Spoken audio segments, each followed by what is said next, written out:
السلام علیکم ورحمۃ اللہ وبرکاتہ۔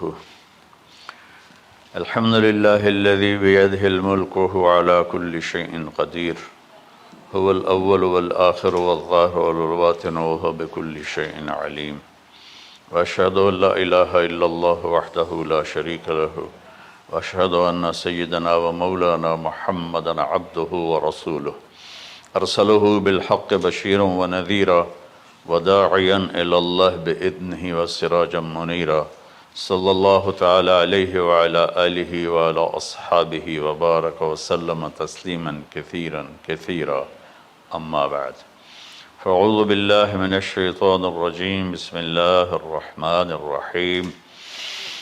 ان ابراہیم کان امۃ قانتا حنیفا للہ ولم یک من المشرکین شاکرا لانعمہ اجتباہ وہداہ الی صراط مستقیم، ثم اوحینا الیک ان اتبع ملۃ ابراہیم۔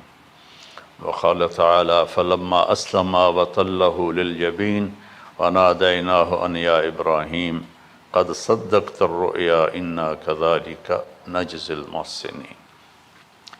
میرے محترم بھائیوں بہنوں، میرے عزیزوں، بچے بچیوں، پوری دنیا کے انسانوں، اللہ کرے میرا پیغام پوری دنیا میں پہنچے، مسلم بھی سنیں، نان مسلم بھی سنیں، کہ اچھی بات تو لینی چاہیے جہاں سے بھی ہو۔ عید قربان جس کو ہم کہتے ہیں وہ قریب ہے، 5 دن 6 دن باقی ہیں۔ یہ ابراہیم علیہ السلام کی سنت ہے، اور میرے نبی نے اس کو زندہ کیا۔ بیچ کے زمانوں میں یہ نہیں تھی، اس کو میرے نبی پاک صلی اللہ علیہ وسلم نے زندہ فرمایا، اور آپ اپنے عید کے موقع پر 2 جانور ذبح فرماتے تھے، 2 دمبے، ایک امت کے لیے اور ایک اپنے لیے۔ سبحان، ایک امت کے لیے ایک اپنے لیے۔ ابراہیم علیہ السلام سے یہ سلسلہ کیسے شروع ہوا؟ ابراہیم علیہ السلام کون ہیں؟ ان کی ہستی کیا ہے؟ ابراہیم علیہ السلام وہ نبی ہیں جن پر ساری امتوں کا اتفاق ہے۔ یہود بھی ابراہیم علیہ السلام کو کہتے ہیں ہمارے ہیں، عیسائی بھی ابراہیم علیہ السلام کو کہتے ہیں ہمارے ہیں، مسلمان بھی ابراہیم علیہ السلام کو کہتے ہیں ہمارے ہیں۔ آگے پھر یہود موسیٰ علیہ السلام پر رک جاتے ہیں اور عیسیٰ علیہ السلام کا انکار کرتے ہیں، عیسائی عیسیٰ علیہ السلام پر رک جاتے ہیں اور محمد مصطفیٰ صلی اللہ علیہ وسلم کا انکار کرتے ہیں۔ ان ابراہیم لأواہ حلیم، ان ابراہیم لأواہ حلیم، ابراہیم بہت مہربان رونے دھونے والے تھے، اور ابراہیم کا مطلب بھی ہے مہربان باپ، مہربان باپ۔ ابراہیم علیہ السلام کی کہانی تو بہت لمبی ہے، اسے سنانے کے نہ مجھے سکت ہے، اور نہ ہی آگے جو ہم کاسٹ کرتے ہیں اس میں اتنی ہمت ہوتی ہے۔ تو ہم شروع ہی کرتے ہیں کہ ابراہیم علیہ السلام سے اللہ نے اپنے بچے کی قربانی کیسے لی، پیچھے سارے واقعات کو چھوڑ کر۔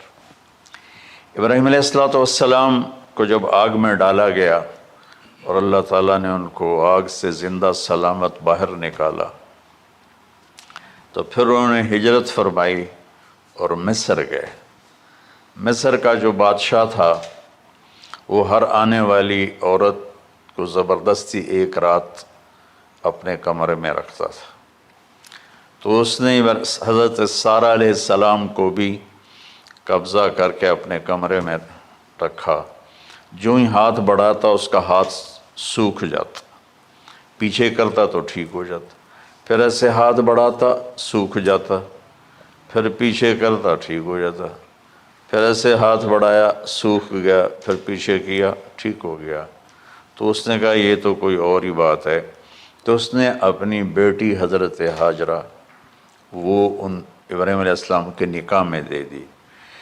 ابراہیم علیہ السلام اس وقت 70 سے اوپر جا چکے تھے اور حضرت ہاجرہ 22 سال کی تھی۔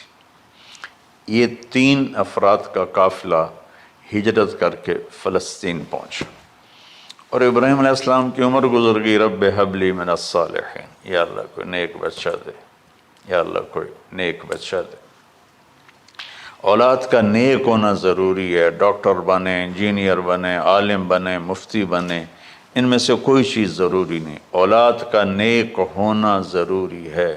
اور اس کے لیے والدین کو ٹائم دینا پڑے گا، والدین کو محبت دینی پڑے گی، والدین کو گود دینی پڑے گی، والدین کو شفقت دینی پڑے گی، ورنہ اولاد اور ماں باپ 2 کنارے بن جائیں گے۔ کچھ تقریباً 84 سال کی عمر میں اللہ تعالیٰ نے حضرت ہاجرہ سے بیٹا دیا، سارہ کی بجائے ہاجرہ سے بیٹا دیا۔ حضرت اللہ کی حکمت تھی، اللہ بھی یہی چاہ رہے تھے، تو حضرت سارہ کو بڑی تکلیف ہونے لگی، کہنے کہ اس بچے کو مجھ سے دور کرو، اس بچے کو مجھ سے دور کرو، میں دیکھ نہیں سکتی۔ تو جبریل آئے کہ اللہ تعالیٰ بھی فرما رہے ہیں کہ اسے یہاں سے دور کرو، کہ کہاں لے جاؤں؟ کہ یہ ہم بتائیں گے کہاں لے جانا ہے۔ تو جبریل انسانی شکل میں اونٹ پہ سوار ہو کر تشریف لائے، اور پیچھے حضرت ابراہیم علیہ السلام اپنی اونٹنی پر، بچہ بیگم، اور آگے جبریل رہبر کے طور پر۔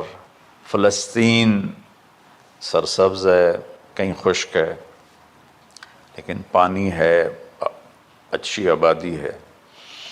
چلتے چلتے چلتے چلتے 1 مہینہ کا سفر کرنے کے بعد جب وہ علاقہ شروع ہوا جہاں کالے پہاڑ، کالے پتھر، کوئی پتا نہیں سبزے کا اور کوئی نشان نہیں پانی کا، وہاں سے چلتے چلتے چلتے 4 پہاڑوں کے اندر ایک وادی سی آئی۔ جب وہاں پہنچے تو جبریل کہنے لگے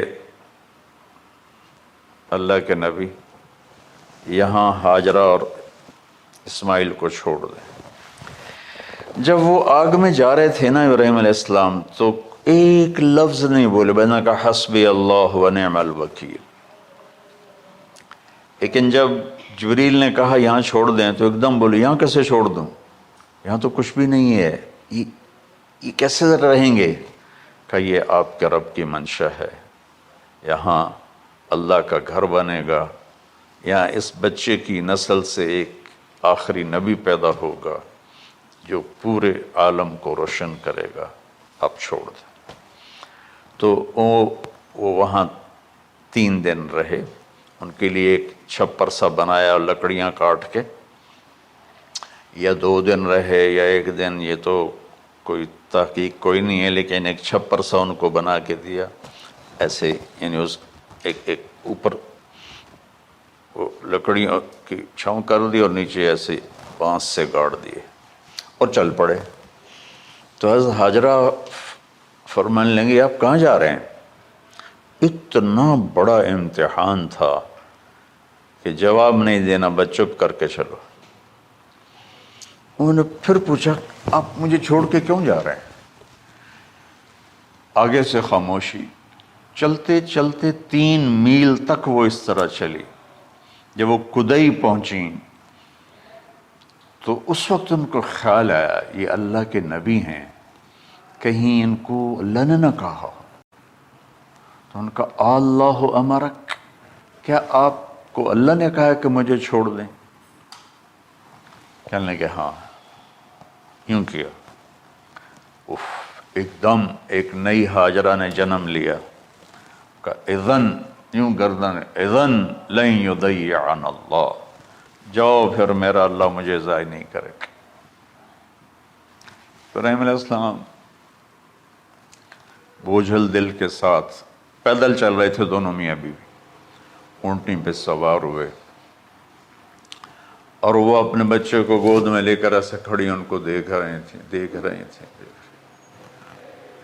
یہ کوئی مہینے کے لیے نہیں جا رہے تھے، پتہ نہیں ہے کب واپس آئیں۔ اج دے وچھڑے قد ملن گے، جانے رب رحمان۔ دیکھتی رہیں۔ انہوں نے ایسے پہاڑی کے اوپر چڑھے کہ اونٹنی نیچے اتری، تو پھر انہوں نے منہ موڑا اور واپس اس وادی کی طرف چلیں۔ کیا وقت تھا، صبح تھی، شام تھی۔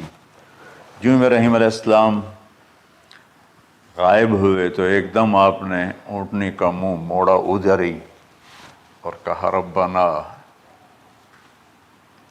انی اسکنت من ذریتی بواد غیر ذی زرع ربنا لیقیموا الصلاۃ۔ کیا درد ہے! آپ اندازہ لگاؤ، ایک آدمی کو 84 سال کی عمر میں بیٹا ملے اور پھر اسے ایسے جنگل بیابان میں چھوڑ دیا جائے، تو ان کے دل پہ کیا بیت رہی ہوگی۔ یہ اس دعا میں وہ درد ہے جو میرے بھی آنسو نکل رہے ہیں۔ ہم کتنی دفعہ قصہ سنا چکا۔ اے اللہ، تیرے ہی کہنے پر، تو جو میرا رب ہے، یا اللہ نہیں کہا، اللہم نہیں کہا، ربنا، یا اللہ تو مہربان ہے، اس میں بھی کوئی تیری مہربانی ہوگی، تیری محبت ہوگی، تیری شفقت ہوگی۔ انی اسکنت من ذریتی، میں نے چھوڑ دیا اپنی اولاد کو، یا اللہ میں نے وہاں چھوڑا ہے جہاں نہ پتہ ہے، نہ دانہ ہے، نہ پانی ہے، تو جان اور یہ جانے۔ اس درد بھری دعا نے عرش کو بھی ہلا دیا تھا، اور آپ نے منہ موڑا۔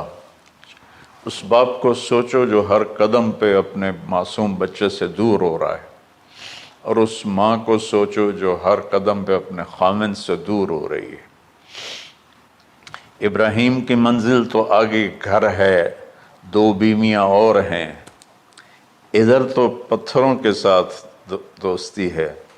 جب ہاجر، میں ایک دفعہ میں ایسے سوچ میں بیٹھا، میں اتنا رویا۔ میں نے کہا جب وہ ہماری ماں ہاجرہ وہاں اکیلی بیٹھی ہوگی، وہ چاروں طرف اونچے اونچے پہاڑ تھے، اور اندر بیٹھنے والے کو باہر کا پتہ نہیں، باہر والے کو اندر کا پتہ نہیں۔ تو شام ڈھلی ہوگی تو اندھیری رات نے کیا ظلم ڈھایا ہوگا، کالے پہاڑوں کا اندھیرا، اندھیری رات کا اندھیرا۔ تارے بھی حیران ہوں گے، یہ کون بی بی بیٹھی ہوئی ہے۔ ستارے روزانہ ہی نکلتے تھے، لیکن آج وہ ایک نیا تماشا دیکھ رہے ہیں کہ ایک معصوم شہزادی ایک معصوم بچے کو گود میں لے کے بیٹھی ہے، کون اسے یہاں چھوڑے۔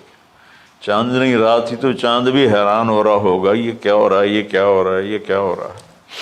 اور وہ تنہا جان آسمان کو دیکھتی ہوگی، یا اللہ یہ میرے ساتھ کیا ہوگی۔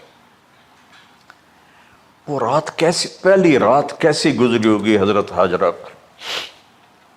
یہ ہمارے تبلیغ والے 3 دن کے لیے جاتے ہیں، بیویاں شور مچا دیتی ہیں، چھوڑ کے جاندے پہ وہ، چھوڑ کے جاندے پہ۔ اس ہاجرہ کو سوچو جس پر اندھیری رات تھی، اور اسے کچھ پتہ نہیں تھا میرے ساتھ کیا ہونے والا ہے۔ جب دن چڑھا تو سورج نے دیکھ کر اس کی آنکھیں پھٹ گئیں کہ یہ کیا ہے۔ وہ تو کسی پہ رحم نہیں کرتا، اس کی آگ نے پتھروں کو تپایا، میری ماں ہاجرہ کے چھپر کو تپایا اور تڑپا کے رکھ دیا۔ ایک چھوٹا سی مشکیزہ تھا پانی کا، اسے گھونٹ گھونٹ پی کے ان کے منہ میں بھی ڈال رہی تھی۔ اس مشکیزے پر 3 دن گزرے، پانی ختم ہو گیا۔ ہم 92 کے حج میں پھنس گئے مزدلفہ سے پہلے تو ہماری بس میں پانی کوئی نہیں تھا. جو اس وقت ہمارا حال ہو، ہمیں پتہ تھا 2-4 گھنٹے کے بعد پانی ہے، لیکن جو اس وقت بچے بھی تھے، چیخ و پکار تھی. ہاجرہ کی چیخیں کون سن رہا تھا؟ اور ادھر اسماعیل کی دھاڑ دھاڑ شروع ہو گئی، پیاس کی وجہ سے، بھوک کی وجہ سے. بے بس ماں دیکھ رہی ہے، میں کیا کروں؟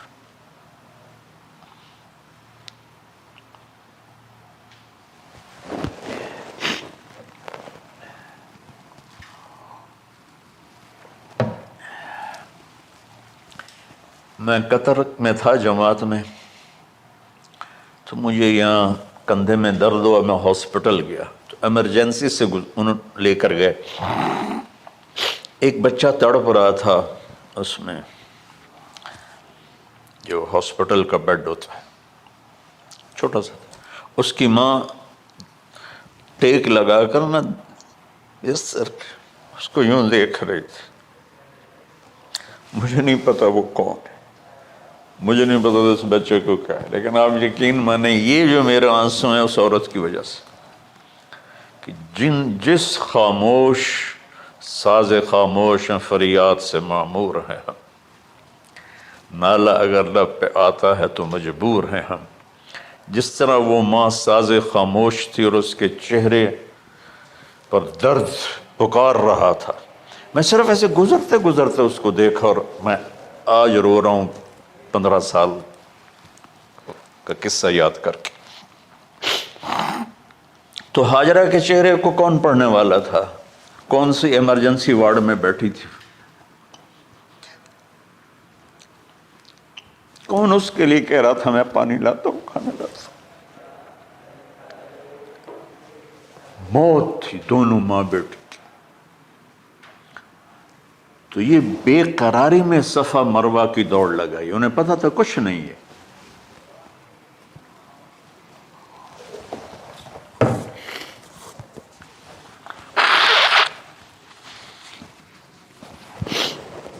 انہیں معلوم تھا کچھ نہیں ہے، لیکن وہ اس کو تڑپتے دیکھ نہیں پا رہے. وہ بھاگیں، صفا پہ چڑھی، ادھر دیکھ ادھر دیکھ، ابھا دیکھاں لمحہ دیکھاں، ڈٹھی دل کو دیواں ٹیکاں، سجن مل سم کے مر پوساں. یہ ہماری سرائکی کا شاعری ہے. مشرق دیکھتے ہوں، مغرب دیکھتے ہوں، دائیں بائیں دیکھتے ہوں، کوئی ہے میری فریاد سننے والا. یہ حالت تھی اس وقت ام اسماعیل کی. نیچے اتری جہاں وہ ٹیوب لائٹس آتی ہیں، وہاں وہ نیچے ہو گئے اور بچہ غائب ہو گیا. تو دوڑ لگاتے. مصر کی شہزادی اور مکے کے نوکدار پتھروں کے اوپر دوڑ رہی تھی. جب بچہ نظر آیا پھر آہستہ ہو گئی، پھر مروہ پہ چڑھی، پھر صفا پہ چڑھی، پھر مروہ پہ چڑھی، پھر صفا. مجھے لگتا ہے صفا مروہ بھی رو رہے ہوں گے اس وقت، اور مکے کے پہاڑ بھی رو رہے ہوں گے، سورج بھی اس وقت رو رہا ہوگا. آخر وہ مروہ پہ تھک کے گر گئیں. یہ نہیں کہ انہیں 7 چکر لگانے تھے، 7ویں چکر کے بعد ان کی ہمت جواب دے گئی، وہ گر گئیں اور ان کا جینا چاہا کہ میں بچے کو اپنے سامنے مرتا دیکھوں، اس لیے وہیں گر گئیں کہ میں اتھے مر جاؤں وہ اتھے مر جاؤں. پھر ایسے حسرت بھری نظروں سے یوں دیکھا مر گیا کہ نہیں، تو وہاں ایک آدمی کھڑا تھا. پھر مردہ جسم میں پھر جان آ گئی. پھر انہوں نے اپنے آپ کو اٹھایا اور دوڑ لگائی. پہنچی تو آدمی غائب تھا اور پیڑیوں سے پانی نکل رہا تھا. اتنے چکر کیوں لگوائے، پہلے ہی نکال دیتا۔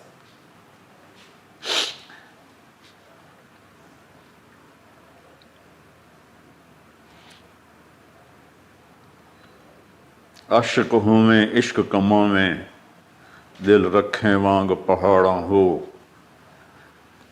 سہ صدیاں ہزار علامے، کر جانے باغ بہاراں ہو، منصور جے چک سولی دتے، جڑے واقف کل اسراراں ہو،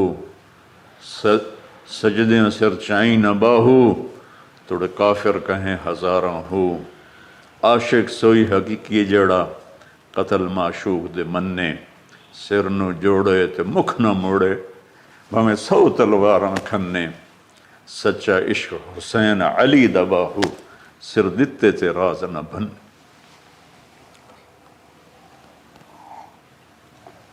کوئی ابراہیم کا گلہ نہیں، شکوہ نہیں۔ یہ 7 چکر اور تڑپ اور درد، اس کے بعد پانی کیوں نکالا، پہلے کیوں نہیں نکالا؟ کہ عشق کا راستہ ہی ہے۔ میرے گھر کے راستے میں کوئی کہکشاں نہیں ہے، راستہ عشق اشقا سے۔ اشقا کہتے ہیں آکاس بیل جو درخت کو چمڑ جاتی پیلی، تو وہ درخت اس کا ایسا عاشق ہوتا ہے، سب کچھ اس کو کھلا کے خود خوش ہو کے جل کے بالن بن جاتا ہے۔ اس سے اشقا ہے کہ عشق ایسی چیز ہے، عشق تے آتش ڈوہیں برابر، اتے عشق دا تاؤ تکھیڑا، آتش ساڑے کخت کا نیرا، عشق ساڑے دل جیڑا۔ خواجہ غلام فرید صاحب کی شاعری سنا رہا ہوں کہ عشق میں بھی آ گیا اور لکڑی میں بھی آ گیا۔ لکڑی کی آگ خس و خاشاک کو جلاتی ہے، اور عشق کی آگ دل کو جلا کے برباد کر دیتی ہے۔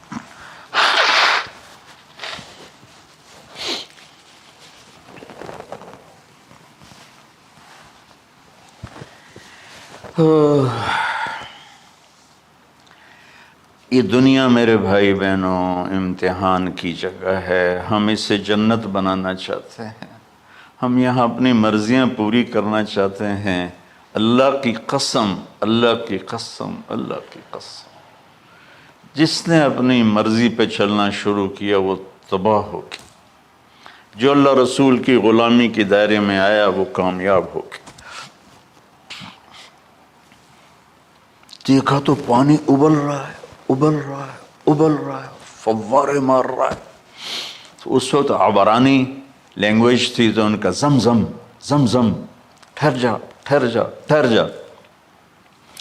وہ نیچے زور، اللہ کو بھی یہی منظور تھا، وہ نیچے زور۔ میرے نبی نے فرمایا اگر میری ماں زمزم نہ کہتی تو پورے عرب کو یہ پانی سیراب کر دیتا۔ اور آپ حیران ہوں گے، آج کل تو بہت زیادہ ایڈوانس ہے سائنس، تو سعودی گورنمنٹ نے کہ یہ اس کا سورس کیا ہے، یہ پانی کہاں سے آ رہا ہے، طائف تک ساری زمین کو کھنگالا، کوئی اس کا پیچھے سے لنک نہیں ہے۔ کہیں چشمہ ہوتا ہے نا تو پیچھے لنک ہوتا ہے، کہیں سے پانی نکل ہوتا ہے پیچھے سے لنک ہوتا ہے۔ زمزم کا کوئی لنک نہیں۔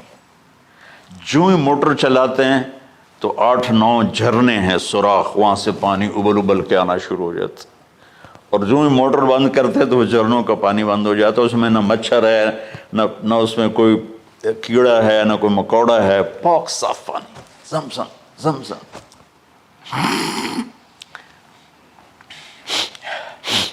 جتنا اونچا بنانا ہو بلڈنگ اتنی گہری بنیاد۔ اس ماں بیٹے سے محمد مصطفیٰ نے آنا ہے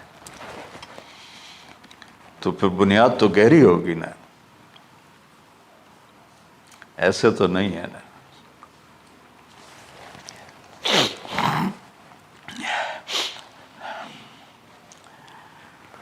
تو چونکہ محمد مصطفیٰ صلی اللہ علیہ وسلم کو اس بچے اور اس ماں سے اللہ نے وجود دینا، پیچھے ابراہیم والد ہیں دینا، ابراہیم علیہ السلام کی نسل میں 4000 انبیاء آئے، بنو اسرائیل میں 4000 اور حضرت اسماعیل علیہ السلام کا ایک ہی جو 1.25 لاکھ پہ بھاری نہیں ہے بلکہ کل کائنات پہ بھاری ہے اللہ کے بعد. تو اس لیے پسائی ہوئی یہ جو بناتے ہیں اپنی باڈیز، وہ اپنی کتنی پسائی کرتے ہیں، وزن اٹھاؤ دوڑو، وہ کیا کیا اپنے آپ کو مشقت میں ڈالتے ہیں، تب جا کے وزن وہ نکھر کے آتے ہیں. یہاں کوئی آبادی نہیں تھی. یمن سے لوگ جاتے تھے شام تجارت کے لیے، تو قبیلہ جرہم کا گزر تھا، پانی نہیں تھا، تو وہ پانی کی تلاش میں تھے. انہوں نے پرندے دیکھے، وہ کہنے کہ پرندے تو پانی پر آتے ہیں. انہوں نے 2 آدمی بھیجے، آگے دیکھا ایک خاتون ایک بچہ اور کنواں تو نہیں تھا، پانی چشمہ. تو وہ سارے آئے اور کہا کہ بہن ہم یہاں ٹھہر جائیں. کہا ٹھہرو لیکن پانی میرا. انہوں نے کہا ٹھیک ہے پانی آپ کا ہے. تو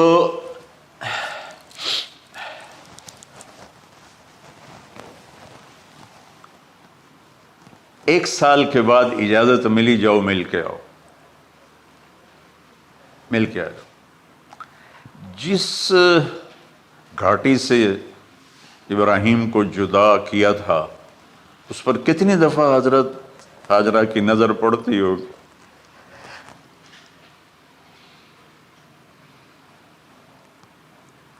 اگر آپ اس کو فیل کریں تو یہ قصہ بیان ہی نہیں ہو سکتا،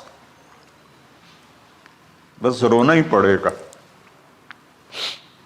اور خاص طور پر آج کے دور میں جب کوئی اللہ کو کی ماننے کے لیے تیار ہی نہیں ہے، کوئی جہنم سے ڈرنے کے لیے تیار نہیں، کوئی جنت کی طلبگار نہیں. 1 سال کے بعد اونٹنی کا سر نظر آیا تو دل اچھل کے آسمان کو جا لگا کہ میری آنکھوں کی ٹھنڈک آ گئی، میرے سر کا سایہ آ گیا، میرے بیٹے کی چھاؤں آیا. وہ اونٹنی بٹھائی، کہا تشریف لائیے. کہنے لگے اترنے کا حکم نہیں ہے، صرف ملاقات. نہ آتے صبر آیا ہوا تھا، صبر توڑ کے پھر جا رہے ہیں. تو اف نہیں کی آہ نہ کر لبوں کو سی، زخم پہ زخم کھا کے جی، اپنے جگر کا لہو پی، آہ نہ کر لبوں کو سی، عشق ہے دل لگی نہیں، سینے پہ تیر کھائے جا، آگے قدم بڑھائے جا، یعنی زبان حال سے کہہ دے اس کے ہاں ستائے جا. کوئی شکوہ گلا نہیں ہے، یہ کیا ملنا ہے. نہ آتے وہیں بیٹھے رہتے. کہنے لگے اچھا بچہ گود میں دے دوں. سینے سے لگا پیار کی، بہتے آنسو بچے کے رخسار پہ گرے. بچوں کو پتہ نہیں کون ہے. کہنے لگی اجازت ہے آپ کا سر دھو دوں، منہ دھو دوں، پاؤں دھو دوں، ہاتھ دھو دوں، یہ پانی پاک ملا ہے. ٹھیک ہے واپس.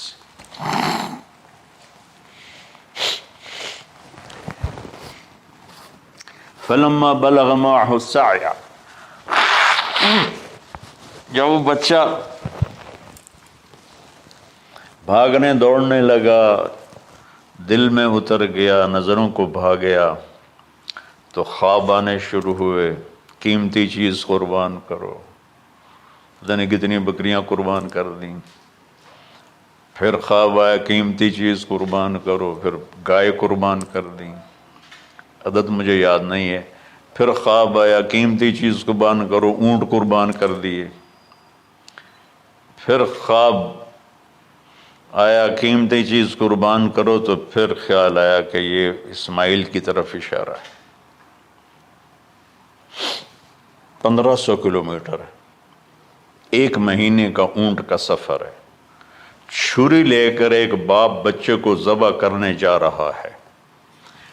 اس مہینے کے ہر منٹ نہیں، ہر سیکنڈ میں اس کے دل پہ کیا گزر رہی ہوگی، کس لیے جا رہا. ساری دنیا پھرتے ہیں، جب گھر واپس آنے کا ہوتا ہے تو خوش ہو رہے ہوتے ہیں کہ پاکستان جا رہے ہیں، پاکستان جا رہے ہیں۔ کتنی دفعہ اللہ نے دنیا پھرائی یہ، اور اس باپ کی عمر اب 92 سال ہو چکی، 92 سال مولانا صاحب، اور اس کی اونٹنی کے قدم کے ساتھ نہیں، ہر سیکنڈ کے ہر کروڑویں حصے میں ابراہیم کا دل پھٹتا ہوگا کہ اس معصوم بچے کو ذبح کیسے کروں۔ اللہ کی مان کے دکھا دی۔ اللہ نے تو ہمیں دین ہی آسان دیا ہے، ہم سے تو نہیں بچوں کی قربانی مانگی۔ ابو بکر صدیق رضی اللہ تعالیٰ عنہ نے فرمایا تھا، یا رسول اللہ، ایک آیت ہے جس کا مفہوم یہی ہے، اگر اللہ ہمیں کہتا نا بچے قربان کرو، ہم بھی چھریاں چلا دیتے۔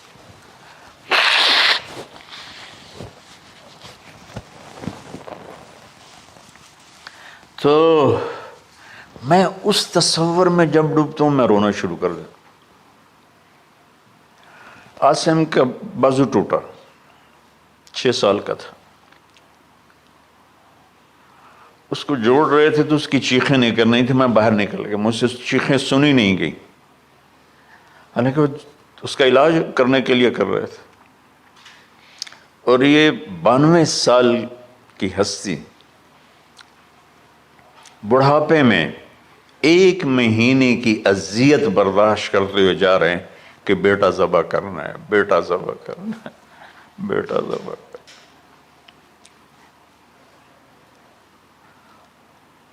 تو وہاں پہنچے تو اب اسماعیل نے جانا ہے کہ یہ ہیں میرے ابا، وہ کیسے لپٹے ہوں گے، کیسے چوما ہوگا، کیسے پیار کیا ہوگا، یا بیوی کا آپس میں۔ مجھے نہیں پتا کہ کتنے عرصے بعد انہوں نے ایک قدم اٹھایا، لیکن کہا کہ بچوں کو تیار کرو، میں اس کو سیر کرانے لے جا رہا ہوں۔ وہ بڑی خوش ہوئی، ماں بھی بچہ بھی اچھل رہا ہے، اور لے کے پہنچے جمرہ کبریٰ پر، وہ جو شیطان کو 3 جگہ مارتے ہیں، تو آخری جگہ وہاں اس وقت ایک تنگ سی جگہ تھی پہاڑوں میں گھری ہوئی، وہاں پہنچے تو کہتے ہیں یا بنی انی، کوئی شک شبہ والی بات نہیں ہے، ارا فی المنام انی اذبحک، میں نے تمہیں ذبح کرنا ہی ہے، انی میں نے تمہیں ذبح کرنا ہے، فانظر ماذا تری، تیری رائے کیا ہے؟ قربان جاؤں اس ماں پہ جس نے 7-8 سال کے بچوں کو کیا تربیت دی۔ یا ابت افعل ما تؤمر، یعنی یا ابت افعل، بیچ میں کوئی حرف نہیں، کوئی عطف نہیں، یا ابت افعل بما تؤمر ستجدنی انشاء اللہ من الصابرین۔ اس عمر میں اپنی قربانی کو اللہ کے ساتھ جوڑا،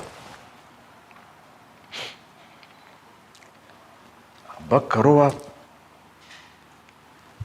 یہ جب ماں اپنے بچے کو فوکس کر، آج کی مائیں، میں گلہ کرتا ہوں آپ کے والدین سے، میں گلہ کرتا ہوں، انہوں نے اپنی اولاد کو فوکس نہیں کیا، یہ اپنے دھندوں میں اتنا پھنسے ہوئے ہیں، اپنے کاموں میں، اس بدبخت، یہ کیا فون ہے، کیا کہتے ہیں اس کو، اسمارٹ فون، سیمسنگ موبائل، اس میں اتنا گم ہو گئے ہیں کہ بچے اگنور ہو گئے ہیں۔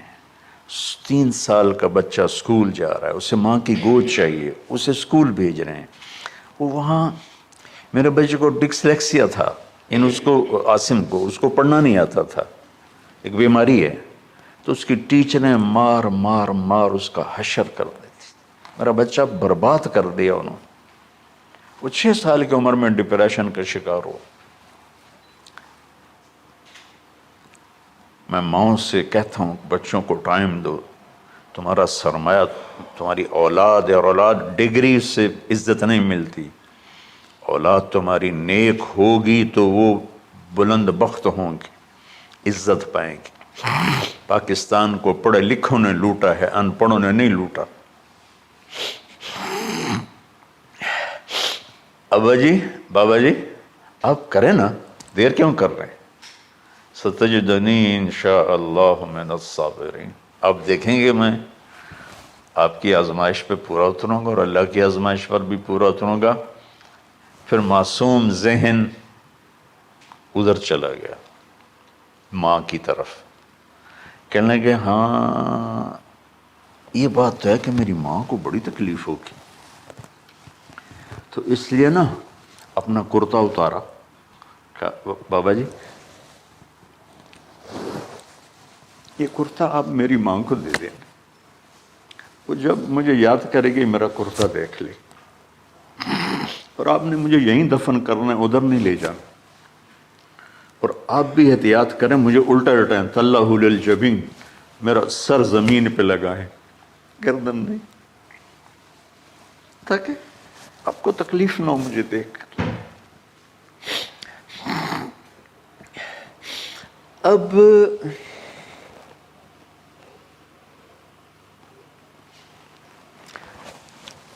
میں تو مرغی ذبح ہو رہی ہوں نا تو اس کو تڑپتے نہیں دیکھ سکتا۔ قربانی کے لیے مفتی صاحبان کہتے ہیں کہ اوپر کھڑا ہونا چاہیے، خود کرے یا اوپر کھڑا، میں نہیں کھڑا ہو سکتا، جانور جب تڑپتا ہے تو مجھے کچھ ہونے لگتا، تو میں بچوں کو بھیجتا ہوں جاؤ قربانی پہ کھڑے ہو۔ جیسے ابراہیم علیہ السلام کا تصور کر کے میری چیخیں نکل کہ انہوں نے جب ان کی کمر پہ گوڈا رکھا ہوگا یوں کر کے، ہاتھ باندھے، پاؤں باندھے، اور سر کے بال یوں اٹھا کے یہاں لائے ہوں گے سر کو، اور چھری یہاں رکھی ہوگی، تو کیا کیفیت ہو؟ تو یوں آسمان کو دیکھ کر کہ یا اللہ کیا تم مجھ سے ناراض ہو گیا کہ میرے دل میں اسماعیل زیادہ اتر گیا ہے؟ یا اللہ ایسا کبھی نہیں ہے، یا اللہ یہ میرا کوئی امتحان تو لے رہا ہے، یا اللہ تیرے پر سب کچھ قربان ہے، اور یوں چلائی، اور اللہ تعالیٰ نے چھری کی کیا حیثیت ہے، اس نے چلنے سے انکار کر دیا، پھر چلائے، پھر چلائے۔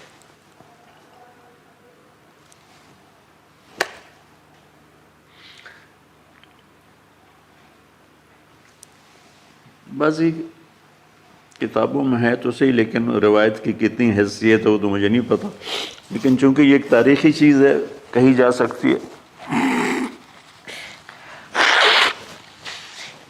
کہتے ہیں پھر گئے اور چھری کو تیز کیا پتھر پر، تیز کر کے جب آئے نا اور بال پکڑے، آسمان کے فرشتے 2 دفعہ روئے ہیں انسانی تاریخ میں، آسمان کے فرشتے 2 دفعہ روئے ہیں انسانی تاریخ میں۔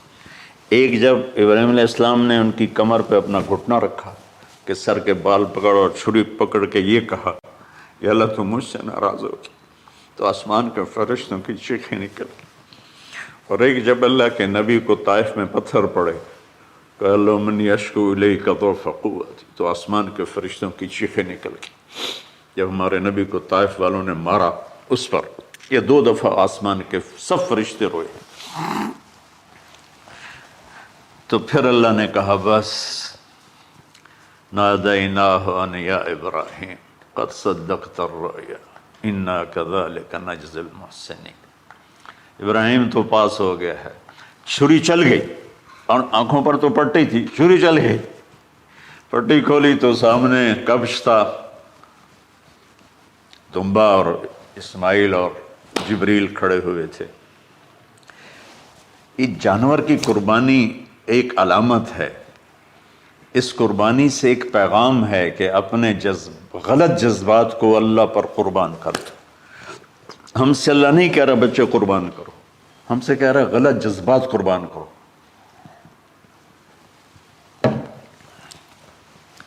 ہم سے اللہ کہہ رہا ہے اپنے جذبات کو دبا دو جو تمہیں اللہ اس کے رسول سے دور کرتے ہیں، ان پر چھری چلاؤ۔ جو اللہ اس کا محبوب کہتا ہے ان کو کرنے کے لیے بھی اپنے جذبات پہ چھری چلاؤ۔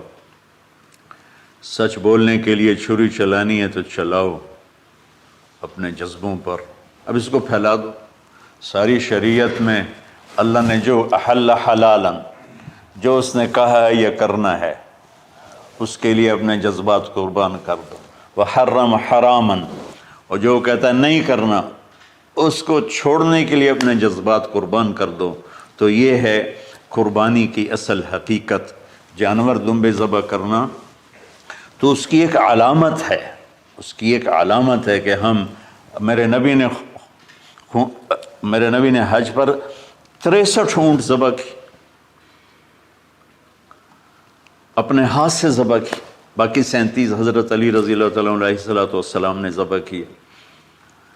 تو بھائیو، قربانی کی اصل یہ ہے کہ ہم اللہ اس کے رسول پر اپنے جذبوں کو قربان کر رہے ہیں، اپنے جذبوں کو قربان کر رہے ہیں۔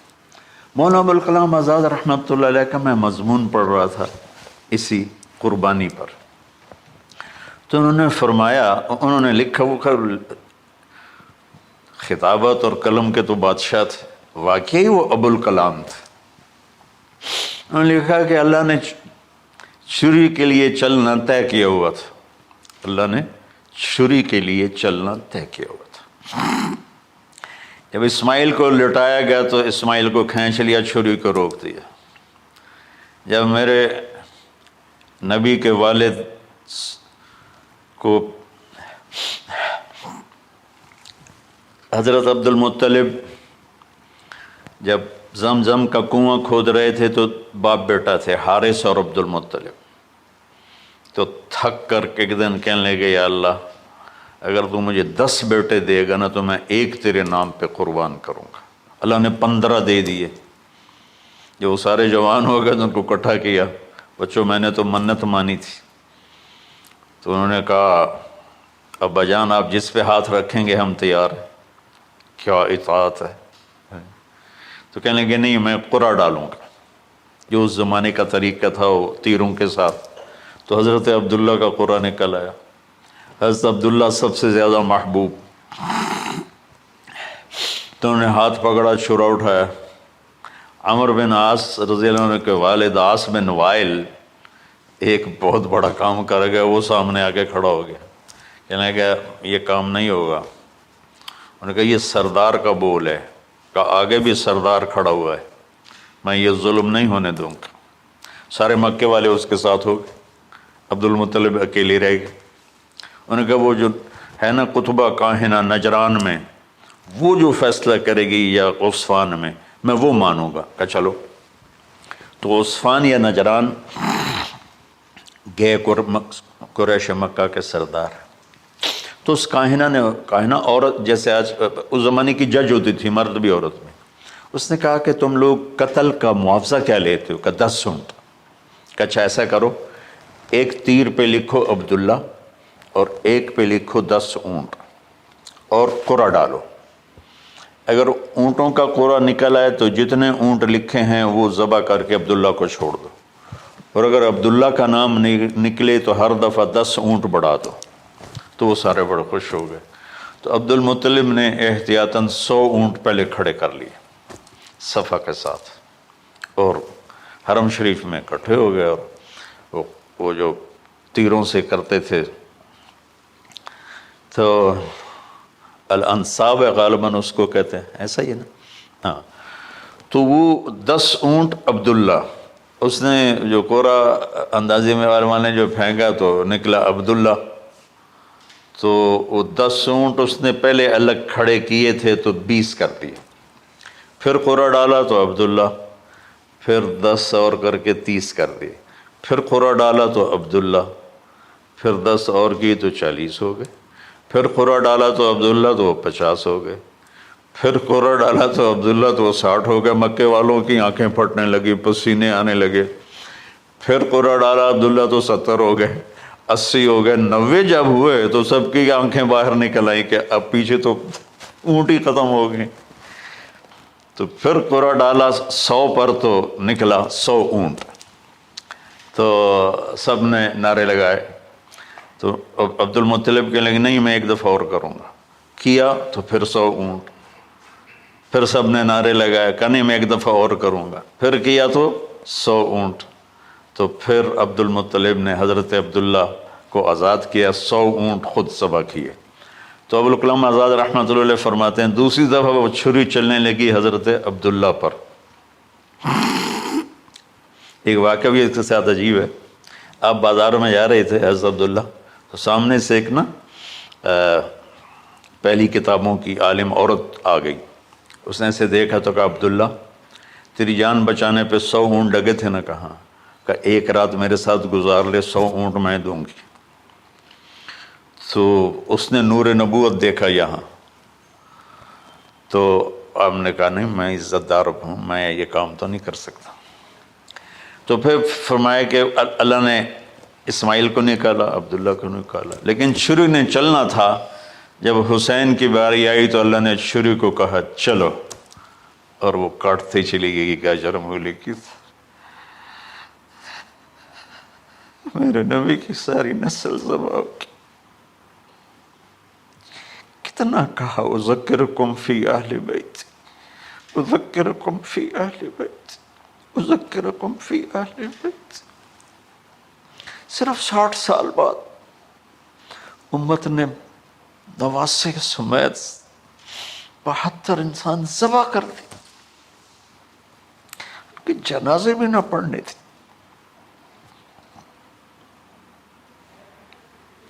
اقبال نے کہا تھا نا قتل حسین اصل میں مرگ یزید ہے، اسلام زندہ ہوتا ہے ہر کربلا کے بعد۔ اللہ سے محبت کرو، اللہ کے نبی سے محبت کرو، اللہ کے نبی کے گھرانے سے محبت کرو، اللہ کے نبی کے صحابہ سے محبت کرو، اللہ کے نیک بندوں سے محبت کرو۔ عید قربان کا فلسفہ ہے اللہ اس کے رسول کی اطاعت پہ قربان ہو جانا۔ عید قربان کا فلسفہ ہے اللہ اس کے رسول کی اطاعت میں اپنے جذبات پہ چھری چلا دینا۔ عید قربان کا فلسفہ ہے اللہ اس کے رسول کی اطاعت کے سامنے گردن کو جھکا دینا، اور اس کے لیے جس بھی کڑے امتحان سے گزرنا۔ ہم اللہ نہ کرے ہم امتحان نہیں مانگتے، یا اللہ نہیں مانگتے، یا اللہ نہیں مانگتے، عافیت مانگتے، عافیت مانگتے۔ تو میرے بھائی بہنوں، ہم اللہ کی بارگاہ میں جھکے، ہم اللہ کی بارگاہ میں جھکے، اس کے رسول کی بارگاہ میں جھکے، تاکہ ہمارا یہ جہان بنے وہ جہان بنے۔